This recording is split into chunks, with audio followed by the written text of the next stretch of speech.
What's going on, everybody? It's your host, Will Cooper, coming back for another episode of the HuntStand podcast. On today's episode, we're going to be taking a slight break from the turkey action that we've been bringing y'all for the past couple of weeks, and we're going to be talking getting out, living your life, and loving it with Mr. Redbeard Outdoors, also known as Jonathan McCormick.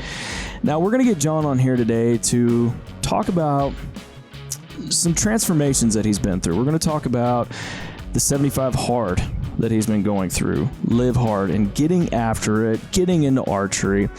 And we're just going to talk hunting. You know, John has gone through the rigors, he's gone through some tests, and we're getting him on here today to bring that to y'all. You know, if there's some of y'all that might have some struggles going on in your life, different things going on, we all do. Nobody's as greater than the others, but we're just going to get him on here to talk about that. I think it's great that everybody hears his story, some of the stuff that he's overcome, and what he's been doing lately and how he's making a name for himself in the outdoor industry. So we're definitely excited to get John on here to talk about all that, and we really appreciate y'all tuning into the HuntStand podcast. If you haven't yet, make sure you're subscribed to the podcast, rate and review for us. It greatly helps us out, and we really appreciate y'all doing that because y'all got a lot of other podcasts out there that you could be listening to. So we just want to say we appreciate y'all and all the listeners. If you're new to the podcast, make sure you go and do that and listen to some of the other stuff we've been doing. Also, if y'all can for us, head on over to our new YouTube channel. It's Field Notes Outdoors. We've got all of our hunting content that's going to be going up there, our HuntStand originals, and some other cool stuff that's going to be coming up this fall. So make sure y'all head on over there, subscribe. And if you haven't yet, head on over to either our website or the link in our Instagram bio. I'm also going to be putting it in the description below for y'all to check out. But we've got an awesome turkey hunting giveaway going on right now where we're giving away some awesome gear from some of our Posse Turkey Series sponsors, partners. But we've got a Savage Renegade shotgun, we've got an Alps turkey vest, we've got some TSS shells, and we've got a ton of stuff on there that y'all don't want to miss out on. That's going to be ending on May 31st, so make sure y'all go to the link in the description or the website or the link in our Instagram bio. But nonetheless, I'm going to quit rambling and I'm going to let Redbeard get to it. So once again, we just want to thank y'all for tuning in to the HuntStand podcast, and we hope you enjoy. All right, brother. Well, man, first and foremost, welcome to the HuntStand podcast. I really appreciate you taking the time. I know you've got a busy schedule with work and everything, so thanks for hopping on the podcast with me, man. I appreciate you reaching out and having me on. Yeah, man, absolutely. I mean, I really want to take the time on this podcast to dive into you, who you are. Let's talk about Redbeard Outdoors. You know, obviously, I think I kind of can tell where the name came from. But I just want to dive into it, man. And I want to talk about your journey because I've followed you for quite a while now, and just kind of seen the path that you've taken. And I think it speaks volumes about who you are, what you do. And I think it's a story that needs to be shared. I appreciate that. It's, it's been years in the making. I mean, pretty much my whole life. I've spent somewhat outdoors. I grew up in North Carolina. For 18 years of my life, I was there, and it was basically Boy Scouts. We'd go out and father-son campouts. We'd do family camping trips. At one point, we had a trailer that we would camp out of. But we've always done camping in the outdoors.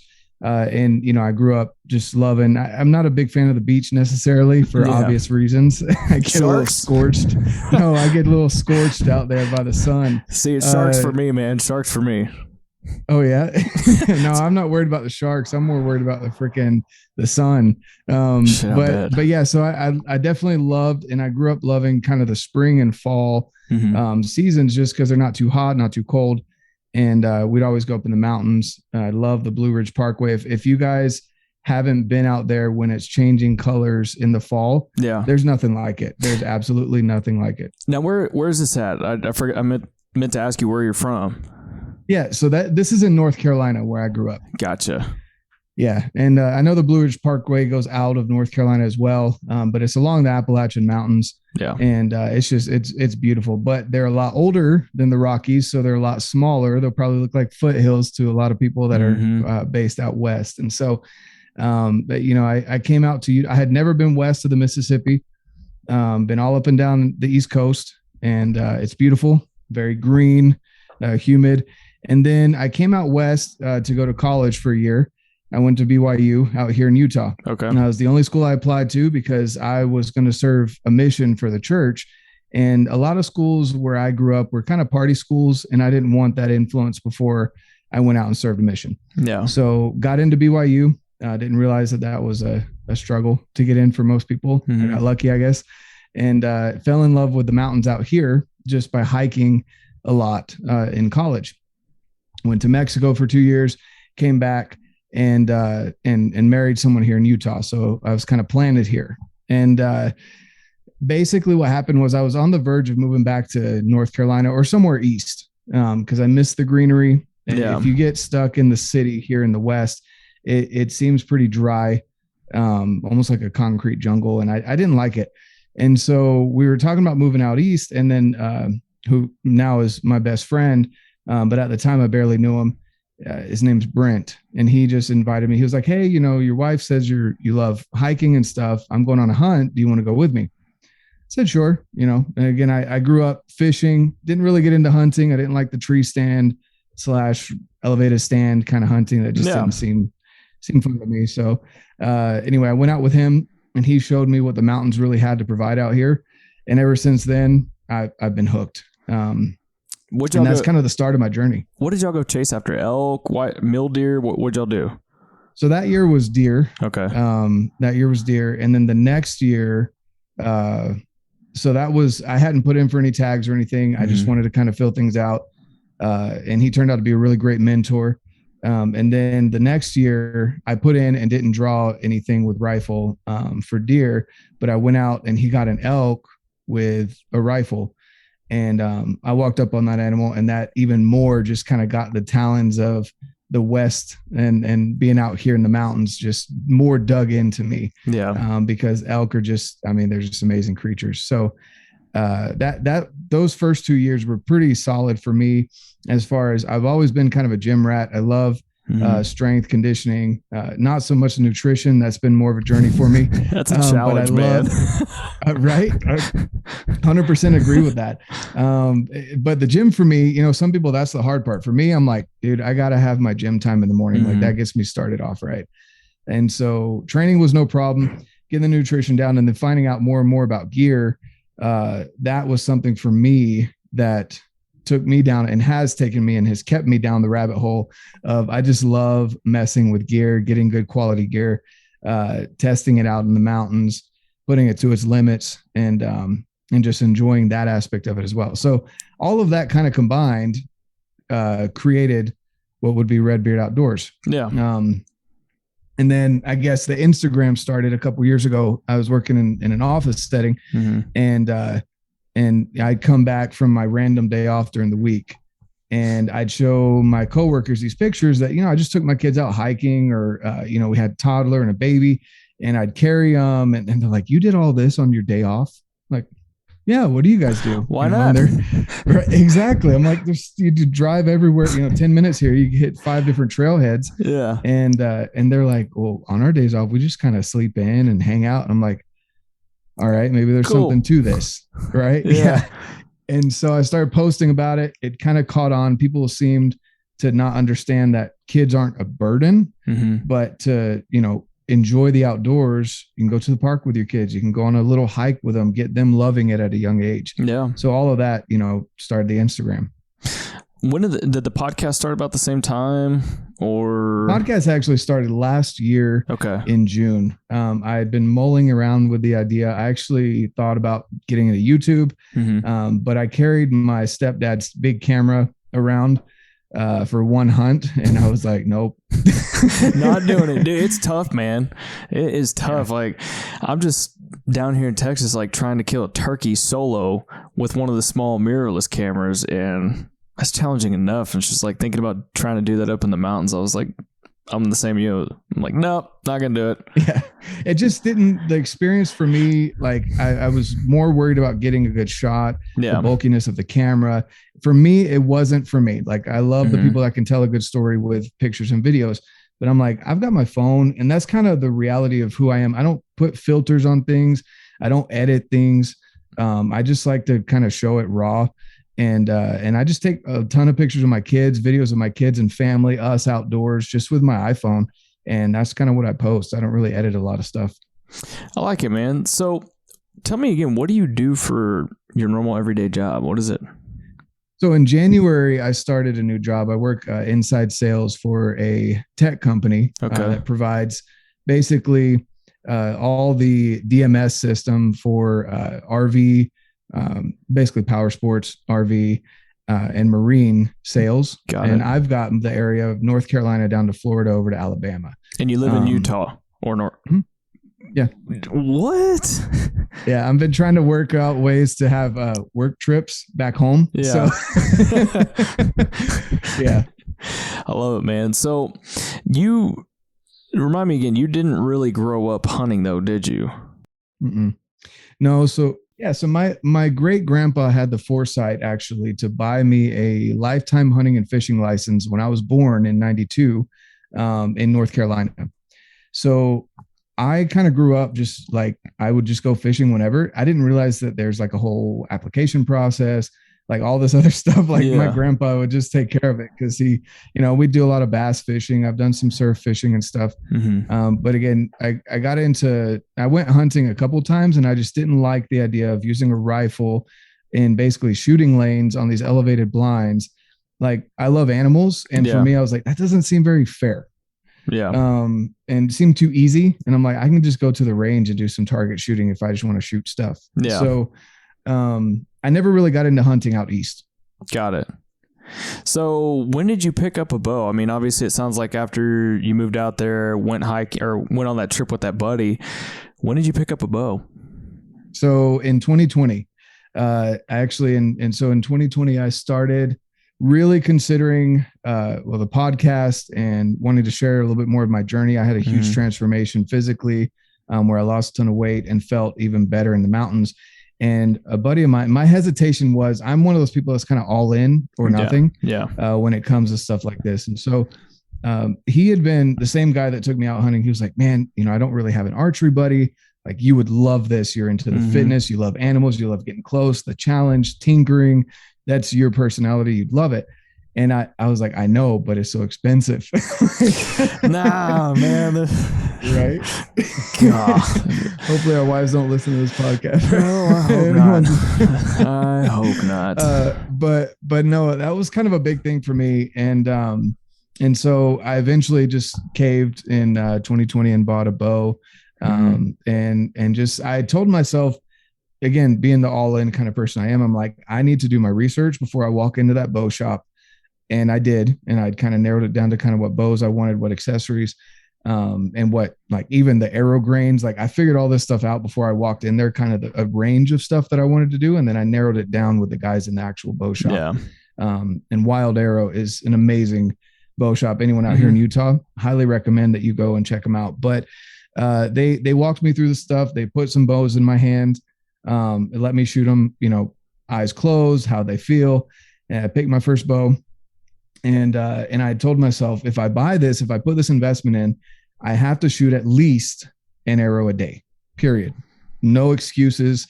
And I need to find a way to do it, unless, of course, I'm traveling. Yeah. Couldn't have the bow with me, whatever. But like, if it's feasible, then I need to shoot an arrow a day. And it within a couple months, I'd already burned through the strings that came stock on the bow. Right. And the bow shop, they were like, wow, okay. And we kind of talked a little bit more. And anyway, I just fell in love. I haven't really shot my rifle in a long time because I love the tinkering you can do with bows, with arrows, with all the accessories and everything like that. So, man, I think that's why so many people are drawn to archery hunting. And I think that's why we've seen such a huge growth just in Western hunting in general. I mean, public land, putting a bow in your hand, tinkering, people can do it in their backyards. You don't have to go to a range to go shoot. I mean, you can, there's ranges out there, but it's almost easy. So, I mean, what was your first bow that you got? So the first bow I got was the Hoyt Axius. It was a good bow. Just before, it was the 29.5 inch. It was just before they switched over to the dual cam system. So they still had the yokes and everything. It was their last model for that. It was a great bow. I got it to, let's see, I got the 80 pounds because I was like, I got short arms. I want to have that, again, going down the rabbit hole. Yeah. Right. And so when I first got it, I was a little disappointed I couldn't draw it back. It came in hot at like 85 pounds out the box. Yep. And so I had them turn it down. And again, this was, part of my commitment. I was like, turn it down to 70 because they do the 70 to 80 pound limbs. Turn it down to 70, and then I'll shoot it for 2 weeks. And I actually made myself shoot for, I think it was 30 or 40 arrows a day for those first 2 weeks. And man, my shoulder was so extremely sore and just tired and exhausted. Just wrecked. But I knew the technique, and I had watched enough videos to know how to not actually screw up, whereas an injury. Yeah. But I just was sore. And so then I went back and had him turn it back up after the soreness had gone away, and I felt comfortable with it. And I just kept it there. And again, reps every single day. Now it doesn't feel like the 84 pounds that one pulls back. And then I just picked up another bow. So I had a crazy situation happen where, I was listening to Dan Elk Shape and all that. Yep. He preaches, have a backup bow. And so I made it through the majority of hunting season last year. And then right before, I want to say it was, so fall turkey and late season elk, because I didn't tag an elk in September. I was shooting at my buddy's house, and my string snapped on me at full draw. I don't know. Was it frayed before? No, it was in good condition. Was it stock strings?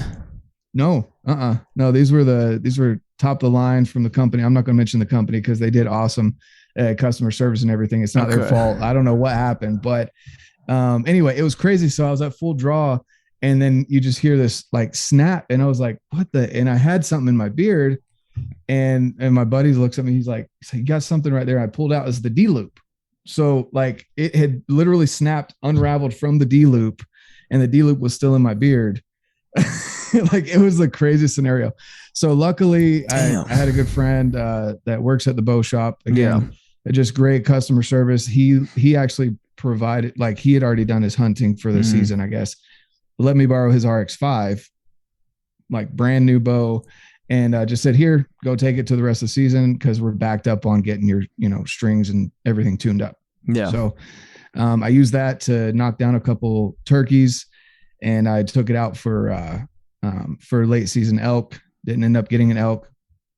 But anyway, long story short, it was a crazy scenario, but it convinced my wife that I needed another bow. Dude, I guess that's what I need to do. Right. So I ended up picking up another one this year. Did the same process, walked through, shot it with my eyes closed, how the string angle felt and everything like that. And I ended up with a Matthews V3X 29 this year. So that's money. Yeah. That's money, dude. I'm shooting the V331 and I love it. Oh, so I kind of want to go down. I'm going to deviate off my path a little bit here, but I want to talk about you getting into archery. I feel like this is a topic that some people talk about, some people don't, but getting into archery for the first time can be pretty overwhelming with all the information, all the gear you got to get. And I love getting people in archery. In fact, a buddy at the nutrition place here in town, I'm getting him into it. But there's just so much to it. So I kind of want to hear from you. What was that like? Were you really intimidated when you first got into it, or what was that process like for you? Yeah. So again, I know I'm a strange individual in the fact that I'm very, I love the research aspect of it. I probably spent too much time on it. If you ask my wife, no such thing. Right. No such thing. Well, when she's sitting there trying to talk to me about something important, she knows I'm not listening because I'm thinking about what I just thought about a bow or watched on YouTube or whatever. I'd say that's probably a little too intense, but yeah, so I found it's hard to find good quality people that aren't just trying to sell you crap. Yeah. On especially social media. 100% agree. I feel like some people's BS meters are not as active. I feel like mine in that aspect of knowing when I'm trying to be sold on something was pretty good. So I ended up settling on, there was a couple people that I really liked their reviews on bows and stuff. One of them was Buffalo Creek Outdoors. He's a guy from my hometown. Well, not hometown, but my home state of North Carolina. Yep. And then Inside Out Precision, and also Elk Shape. Yeah. And you could tell like Elk Shape is obviously sponsored, but Dan wasn't. He was like, obviously I think Matthews are the best, but if you shoot another bow and that works for you, go for it. Right. Like he has that attitude about things. And so following kind of their steps and especially his idea of always be tinkering, I definitely dove down that rabbit hole and figured out again what bows would work best for me. Obviously I want to have all the bows, right, for every single scenario. Same. Right. But you gotta have to find the one that works the best for you in what you're looking to do with the bow. So if you wanted to go target, you're obviously not going to even look at the hunting bows and vice versa. So that's kind of for me. Like, yes, it's a lot to look into, and you don't want to feel dumb walking into an archery shop, but also like I'm a big proponent of value exchange. And so if I walk into an archery shop and they're slam packed and I don't know anything about bows and I want to pick their brains for 2 hours on what they think, it's probably not the best day to be there. Exactly. And I've had people that do that at this shop, and they're like, they come out with a bad experience. I'm like, but were you asking good questions, or were you just kind of going in and expecting them to hand everything to you? Yeah. And so I recommend to anyone getting into archery, don't feel intimidated, but do your research ahead of time. Like, know how to ask good quality questions when you walk into an archery shop. They respect you a ton. And you don't know, I mean, some of these guys, like I talk to them now, they're up till 1, 2 in the morning, and then they have to be back at the shop at 9 the next day because they're so backed up on just tuning bows. Yeah. And you want to sit there and waste their time for an hour. How would you feel in that scenario? I definitely know that. Cause I used to work in a shop myself. So I would, like what you're saying, like just on those busy days, like don't go in there expecting to get that full process, because like, when you're an archery tech and you have just a line full of people, the last thing you want to have to, I mean, this is probably bad to say for me to say this, but the last thing that an archery tech wants to have to do is when he's got just backed up full of customers is spending 2 hours, unless they have the manpower to do that, of course. Yep. And on top of that, like, be serious about like, you can get the pricing online. Yeah. Right. It might be $50 or $100 off, but like, the pricing of the bows that you're looking at. Don't go in there like with all those kind of silly questions, but go in with maybe some educated questions like, hey, these are the animals that I'm looking to hunt. I'm thinking this grain of arrow. What do you think? And if you don't know what an arrow grain is or what the weight measurement is, I just go look it up. I mean, there's so many YouTube videos out there and free information that you can find. And again, those are my top 3 resources that I've found. Again, being Elk Shape, Inside Out Precision. He's an awesome guy too. He will respond to you on social media. And once you do get into archery, I haven't hired any official coaches, but I've sent videos out and gotten feedback on my form as well. And he was one of the guys that you send him the video. He may take a couple of days to get back to you because he's busy, but he will review the video and say, he recommended that I lengthen my draw length about 1/2 inch. And so I took that into the bow shop, and they looked at it a little bit more detail, and they're like, oh yeah, that would actually work better for you. And so again, going in with the research done, at least maybe 90% done before you walk into a bow shop is going to make a huge deal. I don't recommend going to big box stores. No, just because they're going to hand you whatever's on the shelf. Yeah. Find a good pro shop around you. And again, support that local business is another big thing too that I like to do. Yeah, 100%. And I would say the other thing is keeping an open mind. Because I can remember there was lots of times that guys would come in and they would just have their heads set on an 80-pound bow, and they want to shoot a 650 grain Lincoln log. And it's like, let's see if you can pull back on 65 first. And they can't even do that. So like going with an open mind and not having your expectations set too high. Exactly. Yeah.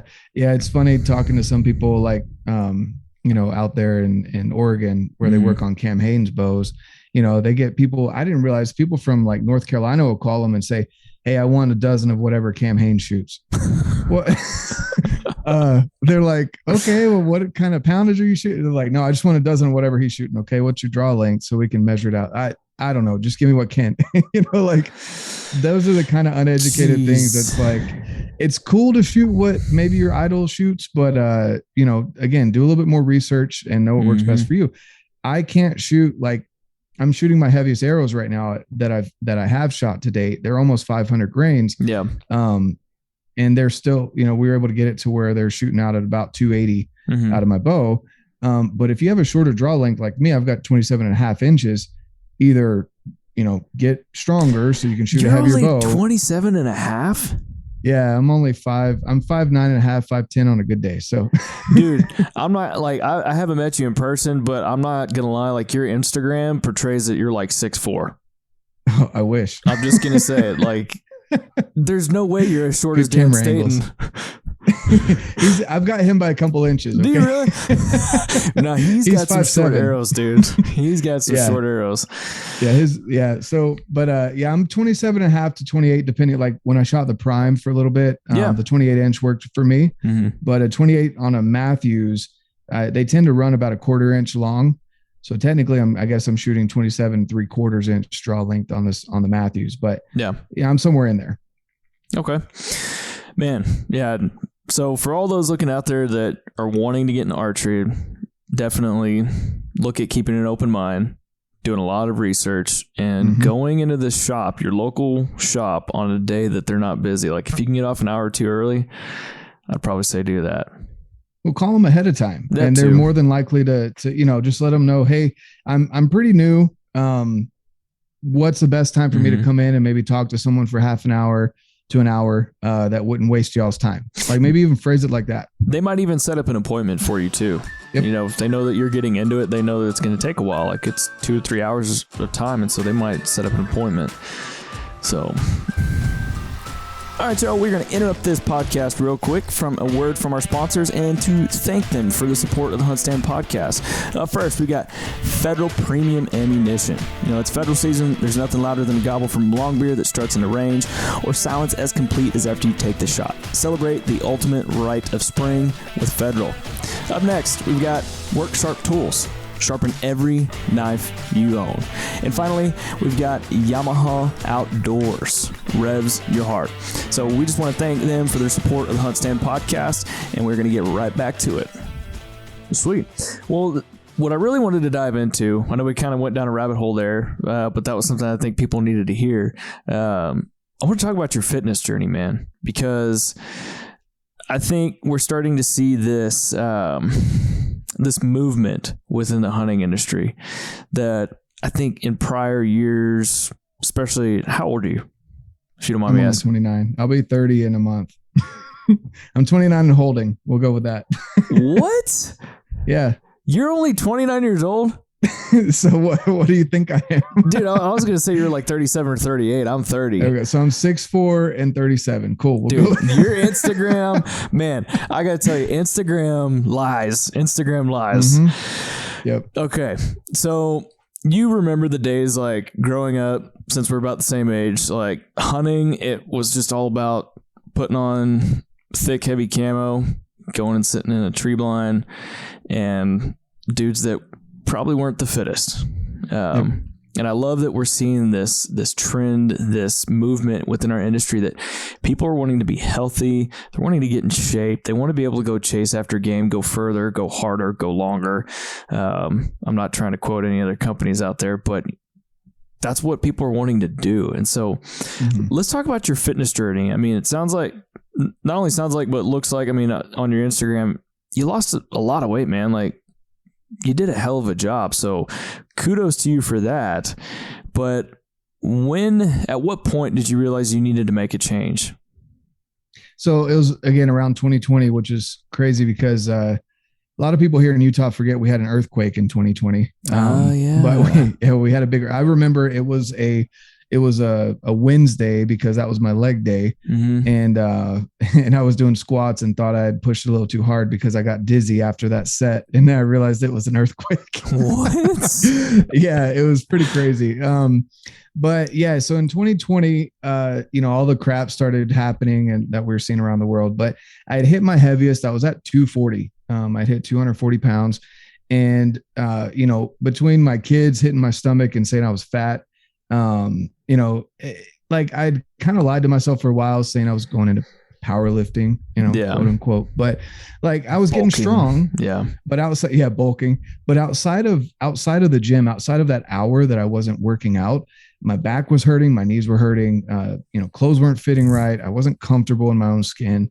I could make it up the mountain and stick with my buddies, but I knew I was holding them back. Yeah. And I was going through a lot of pain that I didn't have to.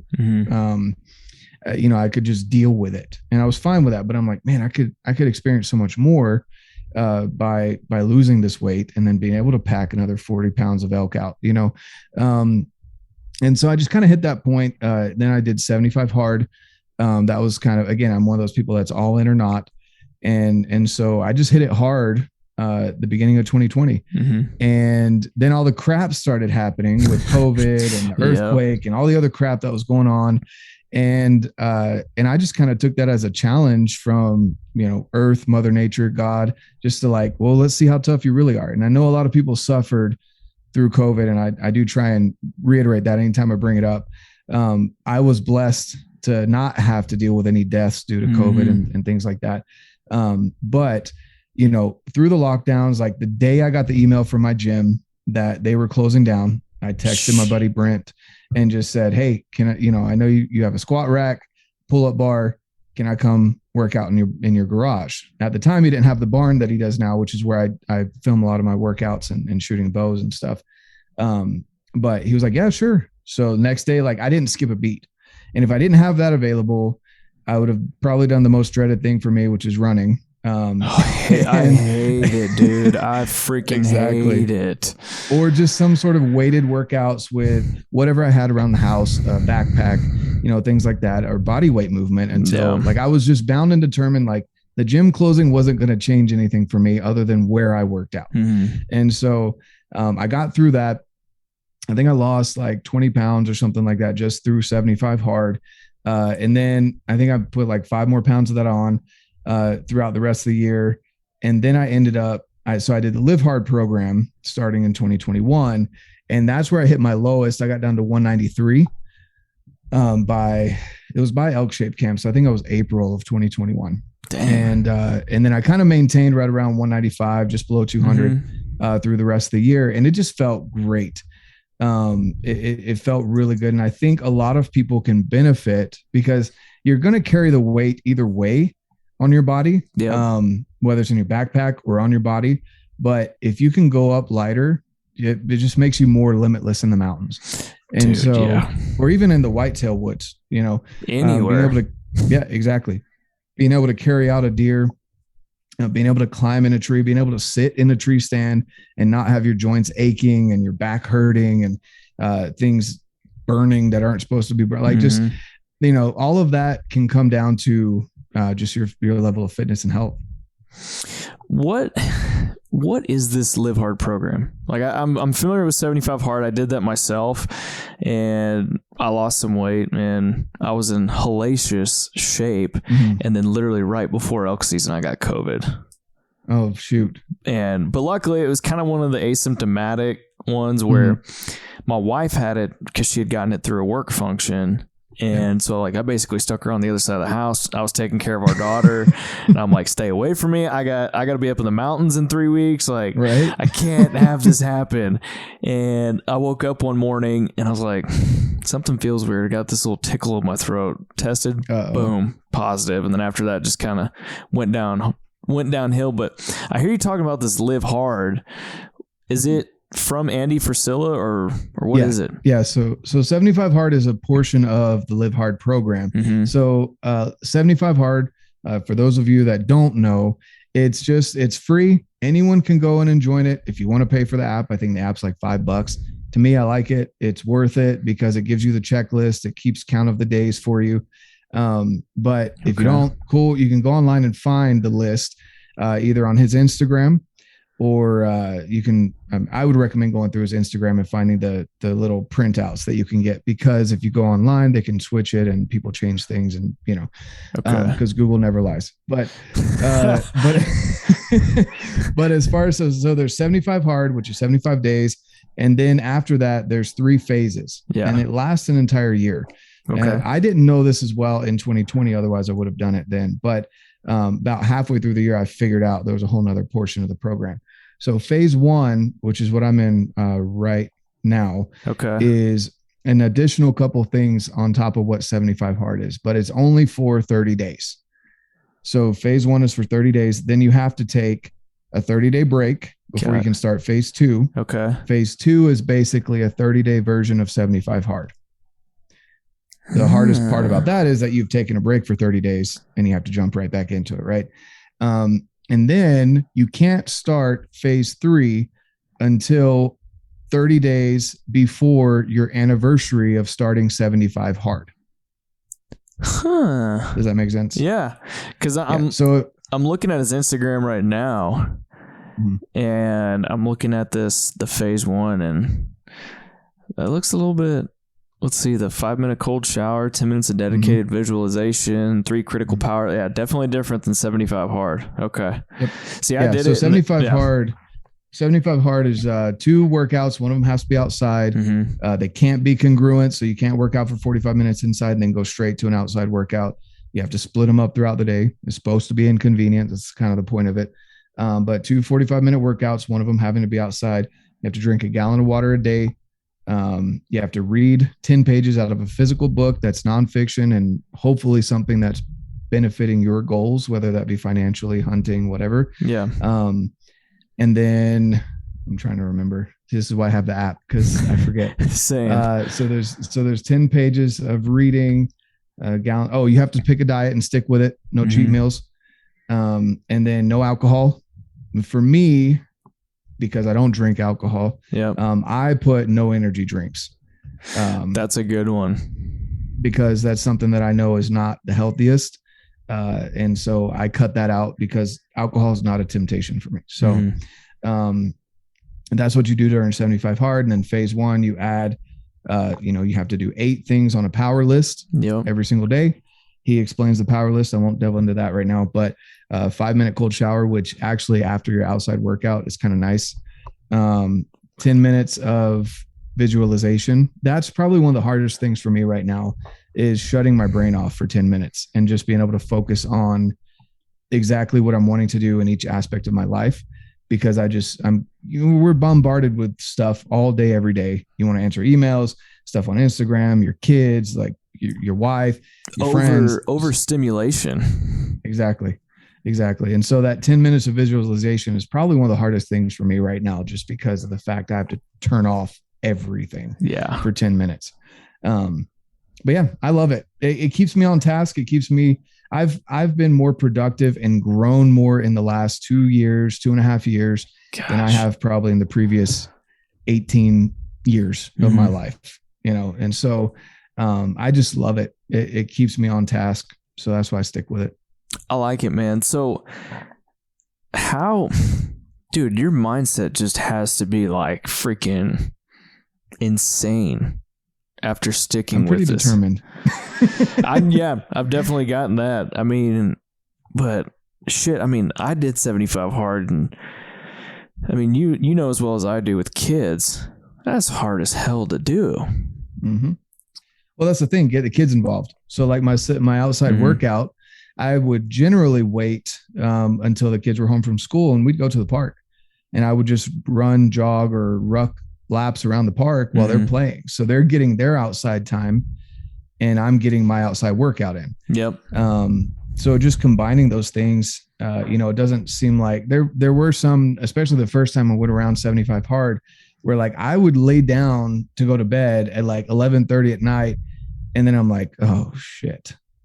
I still got my workout to do. My wife's like, really? And this was the first time I was doing it. So she didn't quite understand the whole program. So she's like, you're really going to go walk around. It's freaking raining at 11:30 at night in the dark. I'm like, yep. And she's like, you're crazy. So I am guilty of doing that. We had been busy doing something, and I got back and just laid my head down on the pillow, and the same thing as he was like, shit. So I just threw my pack on. I had like a 40-pound sandbag in the back, and I just went and did like, a quick mile. I say quick, mile and a half, 2 miles. Yep. But man, I mean, seeing what you did, like, hell, I'm just motivated talking about it. Like, it makes me want to do 75 hard again and do phase 1 and then do 2 and then 3. Like, it's got me freaking jazzed up wanting to do it. Like, I'm into that 90 days of freedom program from Dan right now, and it's kicking my ass. Like, I'm on, I think, week 6, day 5. Like I was telling you, it's 400 step ups right now with a sandbag or your pack on back, and it was killer, man. It was killer. Like, literally, we started this podcast and I was sweating like a madman. So, what do you tell that guy that maybe quit after 20 days of 75 hard, or he's wanting to make a change in his life, or she, we've got women that listen to this podcast too, that person that's wanting to make a change in their life, they're a hunter and outdoorsman. What do you have to say to help them out? Yeah. So, and that's a really good concept. So I'm all about simple and sustainable, right? Doesn't make it easy. Simple does not equal easy, but keeping things simple and sustainable is key. And I've got a group on Facebook, Redbeard's Fit Crew. And I do a little bit of health coaching on the side. I'm not certified per se, but I know enough about it that I can help people, again, keep things simple and sustainable with family or whatever they have going on. I would say if you're just wanting to get into it, just to get into it, and you're just getting started, I'd say add a 45-minute walk to your day, and not like you're on your phone, kind of just, kind of walking around the neighborhood, but like at a brisk pace. Pick a good podcast like this one or mine. Oh yeah. Or, whatever one you like. Yeah. And go for a brisk walk around your neighborhood. Once that becomes easy and your shins aren't burning anymore, add 10 pounds in a backpack. Everyone has a backpack. Everyone has books in their house. Yep. You don't have to buy equipment, and just do that for the next time you do, and once your shins stop burning from that, add another 10 pounds. And then, if you really want to start getting into workout programs, find a good, either hire a trainer or pay for, I love gym. I don't know how Dan's setup is, if he walks you through videos. I'm pretty sure he does on how to do. Okay, cool. So find a workout system like that where they'll demonstrate to you through videos, or hire a trainer, or go to a reputable CrossFit gym or any gym that's got a good dedicated trainer to them, and step up your game there.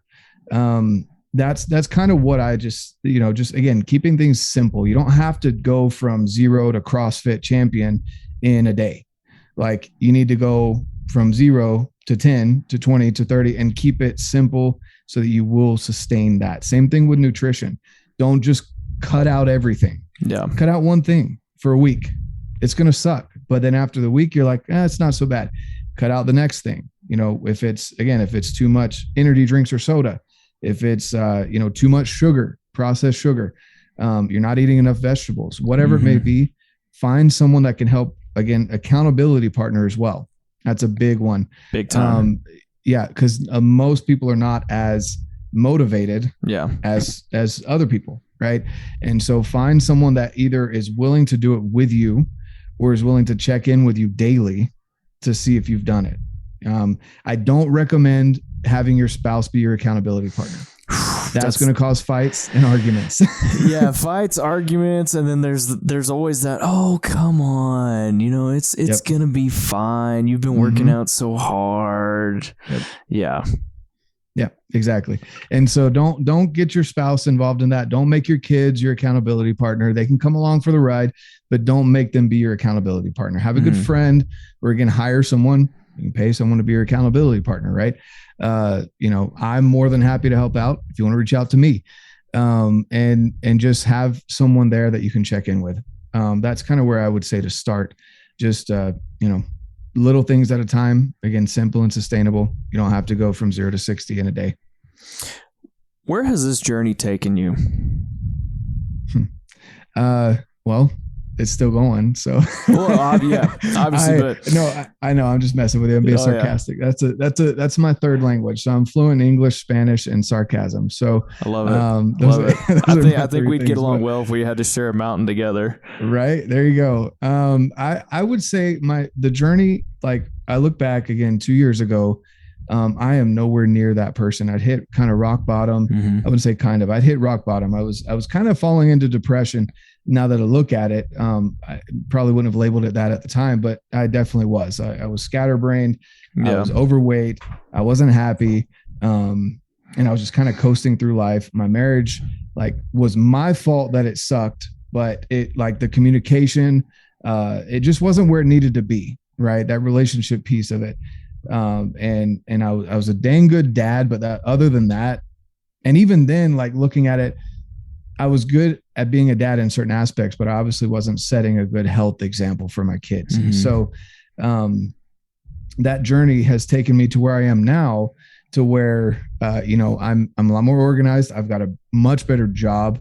I'm very open and communicative with my wife about whether it be finances or, I just plan things a lot better.